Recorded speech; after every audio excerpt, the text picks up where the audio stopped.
शुक्राचार्य की पुत्री देवयानी के प्रेम प्रसंग और विवाह की ये कहानी बहुत ही रोचक है। आइए ये पौराणिक कहानी पढ़ें। प्राचीन काल में देवताओं और राक्षसों के कई युद्ध हुए। इन युद्धों में कभी देवता जीतते और कभी राक्षस। लेकिन एक समय ऐसा आया कि राक्षसों की शक्ति तेजी से बढ़ने लगी। इसका कारण था मृतसंजीवनी विद्या। राक्षसों के गुरु शुक्राचार्य को भगवान शिव के आशीर्वाद से मृतसंजीवनी विद्या का ज्ञान मिल गया था। अब युद्ध में जो राक्षस मर जाते, शुक्राचार्य उन्हें फिर से जीवित कर देते। देवताओं के लिए यह बड़ी समस्या बन गई। क्या उपाय किया जाए? देवताओं के गुरु बृहस्पति भी इस विद्या से अनजान थे। देवगुरु बृहस्पति को एक उपाय सूझा। उन्होंने अपने पुत्र कच से कहा कि वो जाकर गुरु शुक्राचार्य का शिष्य बन जाए और मृतसंजीवनी विद्या सीखने का प्रयास करे। बृहस्पति जानते थे कि यह कार्य इतना आसान नहीं होगा। उन्होंने अपने पुत्र कच से कहा कि अगर वो किसी प्रकार शुक्राचार्य की सुंदर पुत्री देवयानी को प्रभावित या आकर्षित कर लेता है, तो संभवतः काम आसान हो जाए। कच जाकर गुरु शुक्राचार्य का शिष्य बन गया। कच एक तेजस्वी युवक था। देवयानी काच को मन ही मन चाहने लगी, पर यह बात उसने किसी से कही नहीं।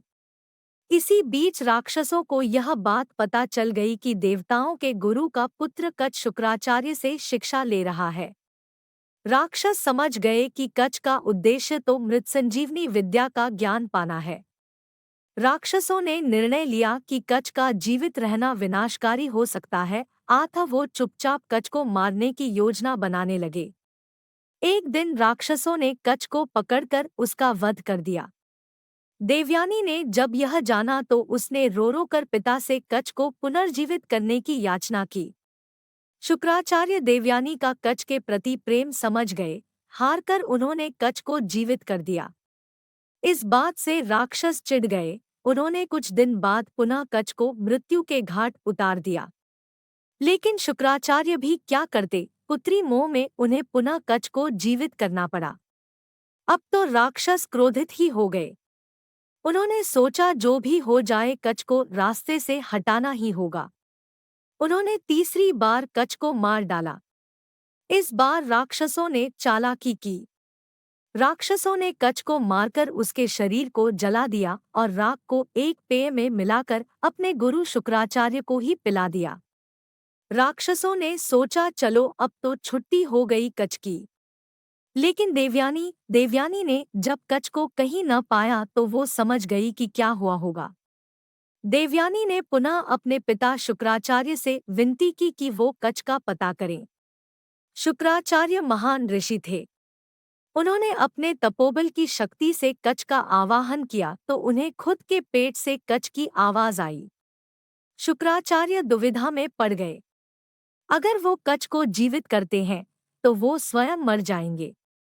अतः उन्होंने कच की आत्मा को मृतसंजीवनी का ज्ञान दे दिया।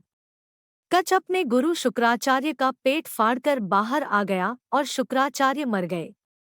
कच ने मृतसंजीवनी विद्या का प्रयोग किया और गुरु शुक्राचार्य को जीवित कर दिया। कच ने शुक्राचार्य को जीवित करके शिष्य के धर्म को निभाया, अतः शुक्राचार्य ने कच को आशीर्वाद दिया। देवयानी कच को देखकर अत्यंत प्रसन्न हुई और उसने कच से विवाह करने की इच्छा जताई। जवाब में कच ने सत्य का उद्घाटन किया कि यहाँ आने का उसका उद्देश्य मृतसंजीवनी विद्या का ज्ञान तो पूरा हो चुका, अब वो वापस देवलोक जा रहा है। इसके साथ ही कच ने यह भी कहा कि चूंकि वो शुक्राचार्य के पेट से निकला है, अतः शुक्राचार्य उसके पिता समान हुए। इस प्रकार देवयानी कच की बहन हुई, इसलिए वो अपनी बहन से शादी कैसे कर सकता है। देवयानी को इस बात से गहरा आघात पहुंचा। क्रोध और शोक में देवयानी ने कच को श्राप दिया कि वो कभी भी मृतसंजीवनी विद्या का प्रयोग नहीं कर पाएगा। कच इस बात से चकित रहा गया। चिढ़कर उसने भी देवयानी को श्राप दिया कि वो जिस भी व्यक्ति से विवाह करेगी उसका चरित्र अच्छा नहीं होगा। कच के चले जाने के बाद देवयानी व्यथित मन से जीवन व्यतीत करने लगी। एक दिन देवयानी राजकुमारी शर्मिष्ठा के साथ वन में स्नान करने गई।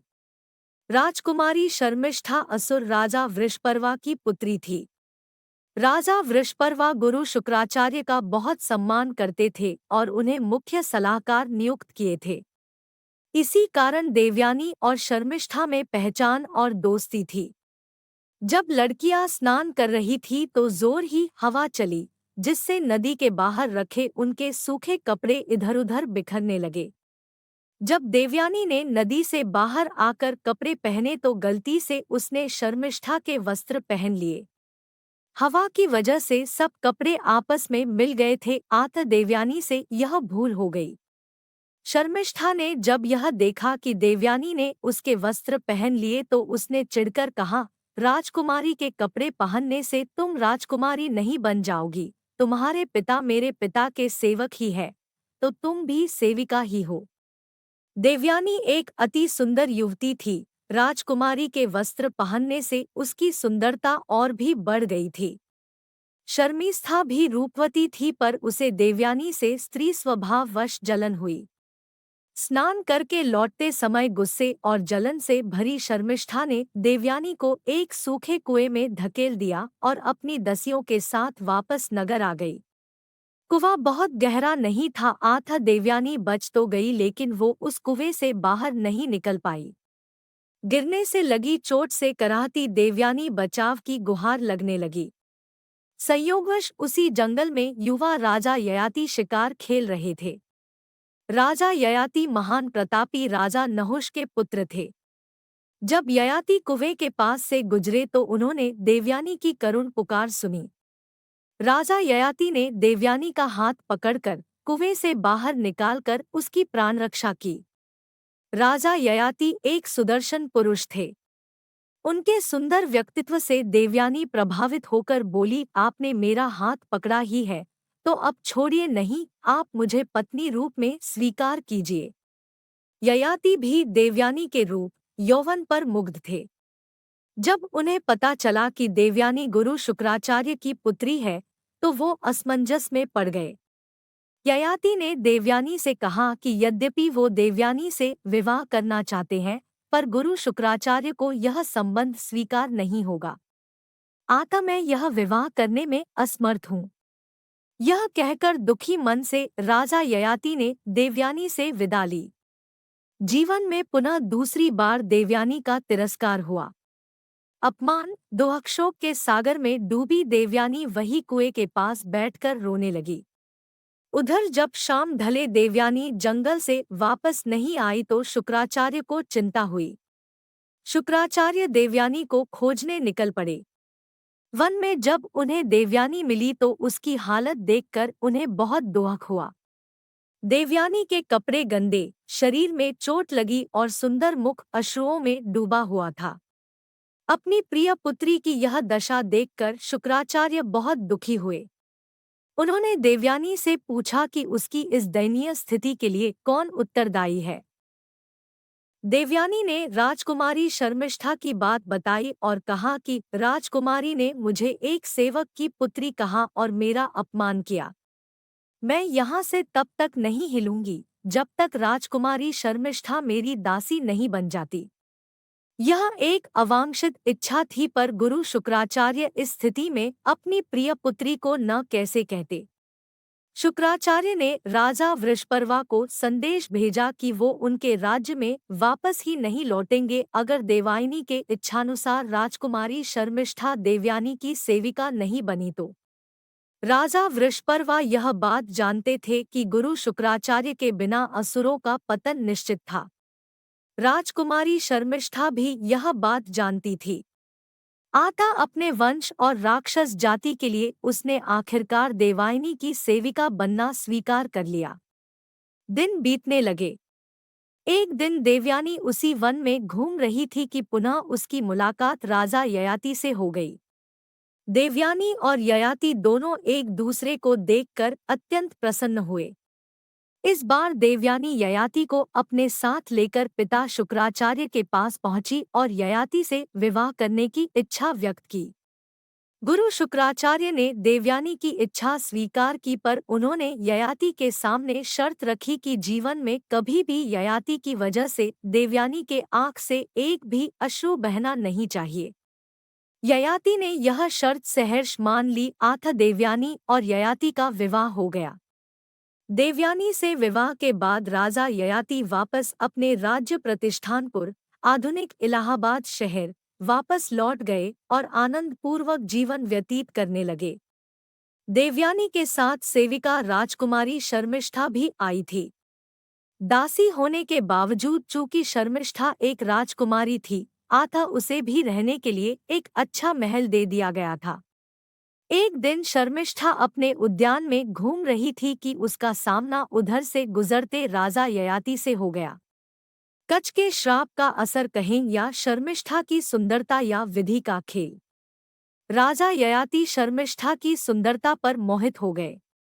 शर्मिष्ठा भी ययाति की ओर आकर्षित थी। शर्मिष्ठा ने ययाति से विनती की कि वो उसकी भावनाओं का सम्मान करते हुए उससे विवाह कर लें। इच्छा तो ययाति की भी थी, पर वो यह जानते थे कि देवयानी को पता चला तो बहुत क्रोधित होगी। देवयानी को कष्ट हुआ तो गुरु शुक्राचार्य का रोष ययाति पर टूटेगा।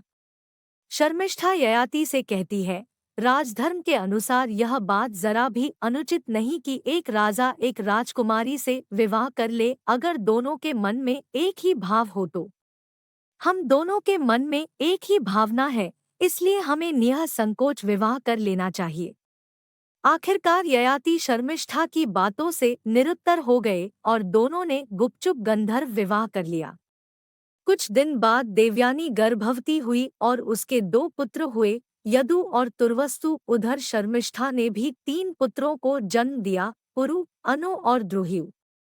देवयानी को जब पता चला कि शर्मिष्ठा के पुत्रों के पिता ययाति हैं, तो उसने यह बात शुक्राचार्य से बताई। क्रोधित शुक्राचार्य ने राजा ययाति को श्राप दे दिया कि वो तुरंत ही एक वृद्ध पुरुष बन जाए। देवयानी ने जब देखा कि उसका युवा सुंदर पति अब एक कुरूप बूढ़ा व्यक्ति हो गया है, तो उसे कष्ट हुआ। देवयानी ने पिता शुक्राचार्य से विनती की कि वो अपना श्राप वापस ले ले। शुक्राचार्य बोले, मेरा श्राप तो वापस नहीं हो सकता। हाँ, अगर ययाति का कोई पुत्र अपनी इच्छा से अपना यौवन ययाति को दे दे तो ययाति फिर से युवा हो जाएगा। भोग में डूबे ययाति का मन यौवन के आनंद से भरा नहीं था। बड़े आत्मविश्वास से अपने बड़े पुत्र यदु के पास गया और यौवन देने की बात कही। यदु ने ययाति को मना कर दिया। इसी प्रकार तुर्वस्तु, अनु, द्रुहिु ने भी ययाति के आग्रह को ठुकरा दिया। अंत में ययाति ने अपने सबसे छोटे पुत्र पुरु से याचना की। पुरु ने सहर्ष अपने पिता की बात मान ली और यौवन दे दिया। उसी पल ययाति पुनः युवा बन गए और पुरु एक वृद्ध व्यक्ति बन गया। ययाति ने आनंदपूर्वक 100 साल तक यौवन का उपभोग किया।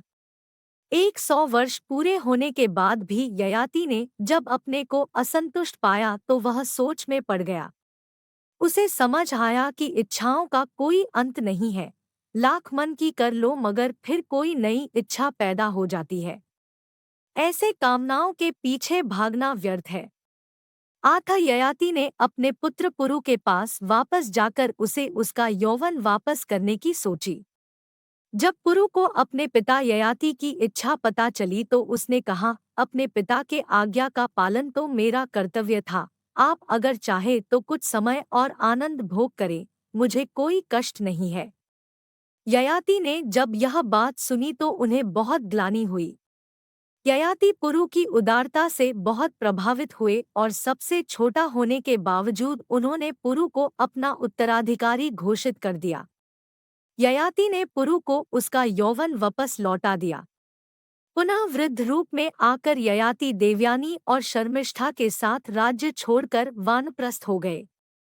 आगे चलकर राजा ययाति के 5 पुत्रों ने 5 महानतम वंश का निर्माण किया। दोस्तों, वीडियो कैसी लगी कमेंट में ज़रूर बताएं, साथ ही वीडियो को लाइक शेयर ज़रूर करें। अगर चैनल पर नए हो तो चैनल को सब्सक्राइब ज़रूर करें।